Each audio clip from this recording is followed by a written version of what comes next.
అందరికీ వందనాలండి. యాకోబు పత్రిక 3వ అధ్యాయాన్ని చదువుకుందాం.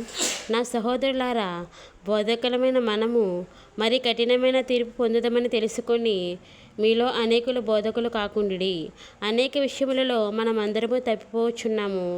ఎవడైనా మాట ఎంత తప్పినలా అట్టివాడి లోపం లేనివాడై తన సర్వశరీరమును స్వాధీనపరుచుకొని శక్తి గలవాడగును. గుర్రములు మనకు లోబడుటకై నోటికి కళ్ళెం పెట్టి వాటి శరీరమంతా తిప్పుదము కదా.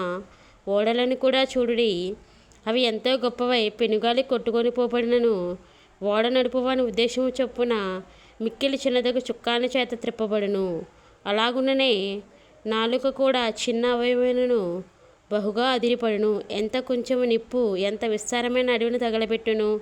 నాలుక అగ్నియే.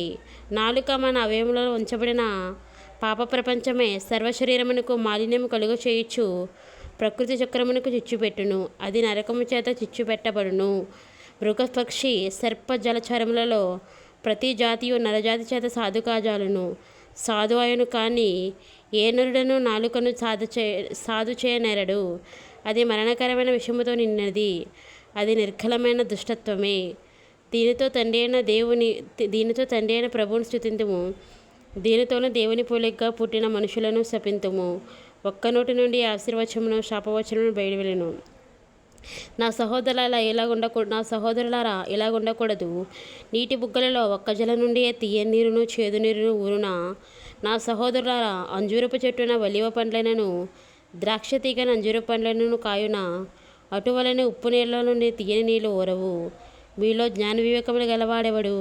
వాడు జ్ఞానముతో కూడిన సాత్వికము గలవాడై తన యోగ్యమైన ప్రవర్తన వలన తన క్రియలను కనపరచవలెను. అయితే మీ హృదయములలో సహింపజాలని కానీ మత్సరమును వివాదమును ఉంచుకున్న వారైతే అతిశయపడవద్దు. సత్యమునికి విరోధముగా అబద్ధమాడవద్దు. ఈ జ్ఞానము పైనుండి దిగి వచ్చినది కాక భూ సంబంధమైనది ప్రకృతి సంబంధమైనది దెయ్యముల జ్ఞానం వంటిదినై ఉన్నది. ఏలైనగా మత్సరమును వివాదమును ఎక్కడ ఉండునో అక్కడ అల్లరియు ప్రతి నీచ కార్యమును ఉండును. అయితే పైనుండి వచ్చు జ్ఞానము మొట్టమొదట పవిత్రమైనది, తర్వాత సమాధానకరమైనది, మృదువైనది, సులభంగా లోబడినది, కనికరముతోనూ మంచి ఫలముతోనూ నిండుకొనినది, పక్షపాతమైనను వేషధారణైనను లేనిదై ఉన్నది. నీతి ఫలము సమాధానం చేయవారికి సమాధానమందు ఎత్తబడును. ఆమేన్.